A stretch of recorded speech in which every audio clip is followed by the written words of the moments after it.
If you're British, this film is about you, every one of you. Something is happening in Britain which increasingly intrudes into the way you live. Traditional customs, familiar and trusted patterns of a liberal, compassionate society, the British way of doing things, all are disappearing and being replaced by a frustrating avalanche of alien regulation and bureaucracy. This is happening not as a result of popular demand, but as a result of British membership of the European Union. The very character of our unique way of life is being destroyed, and there has been no public debate, consultation, or approval. The people appearing in this film are not politicians or civil servants. They don't seek your vote or your money. They only ask that for a few moments you watch and listen and then make up your own mind. Almost all you're about to hear has been hidden from you. Everything you're about to hear is the truth.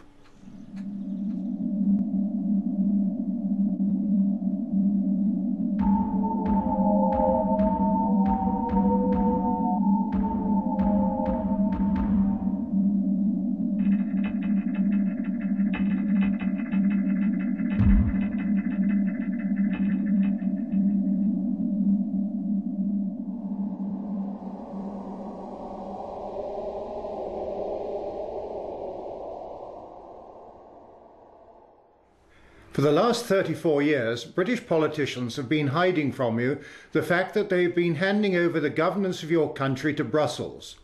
This film shows how close they are to completing that process.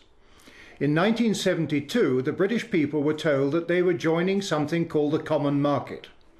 They were assured by Prime Minister Edward Heath that this was just a trading arrangement and involved no loss of essential national sovereignty. In this, the British nation was seriously and deliberately deceived. Today, as a result of that 1972 arrangement, British national identity, a British government, and British independence are about to be sacrificed. Britain is to disappear within a European federal state, and the British people are to be governed from Brussels by unelected foreign officials. A succession of British politicians have continued that 1972 deceit and secretly stripped Britain of self-government. Details of this whole process have been suppressed and kept from you. Most people in Britain haven't a clue as to what is happening.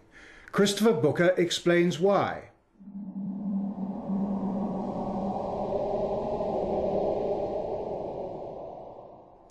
One of the most remarkable things about the European Union is how ignorant people are as to how it came about. A few years ago, when my colleague Richard North and I began researching the history of what is called the European project, we were astonished to find just how distorted and inaccurate all previous accounts of this story had been. The core ideas which have inspired this project go back to the 1920s, and for the men behind it, notably the Frenchman Jean Monnet, their ultimate goal, right from the start, was to create a United States of Europe. Their aim was to place the peoples of Europe under a form of government like nothing the world had seen before, a government that was supranational. To achieve their goal, they came up with two brilliantly clever ideas. The first was that it could never be achieved overnight. It would have to be assembled piece by piece over many years without revealing its ultimate purpose. The other idea was that all the national governments of Europe should be left in place, while being gradually hollowed out from within, as they passed under ever greater control by the supranational power. Thus, what amounted to a slow-motion coup d'etat could take place without people realizing what was happening. That is why we called our story The Great Deception, because such is what the historical evidence shows it to have been. Step one in the early 1950s was Monnet's European Coal and Steel Community.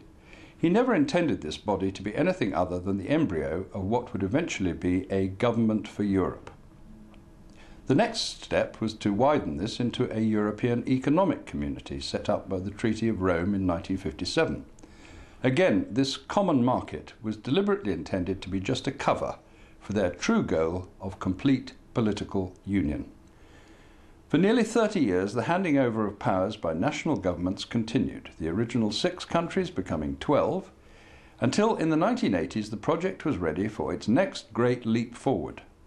This would need 2 new treaties, the Single European Act in 1986 and the Maastricht Treaty on European Union in 1992, followed in 1997 and 2001 by 2 more at Amsterdam and Nice. By now, the real aims were coming out ever more into the open, as it was agreed that this new supranational government should have its own currency, its own foreign and defence policies, its own court system and police force, all the attributes of a sovereign state.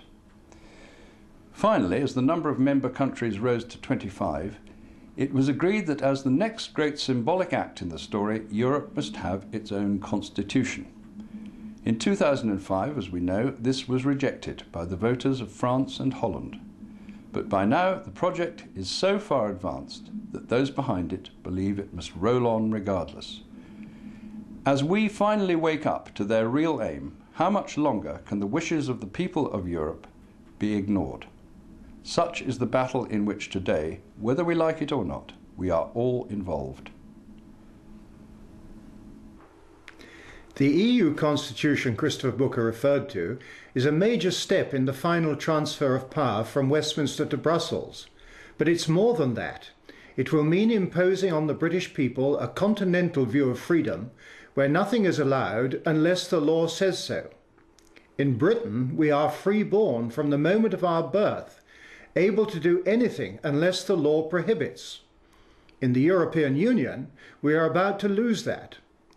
Britain already has a constitution of its own, one that has stood the test of time and been admired and copied by other countries, in particular America, whose founding fathers used the British model when drafting their own constitution. Is it so important that we retain our own constitution? What's so special about it? Here's John Bingley.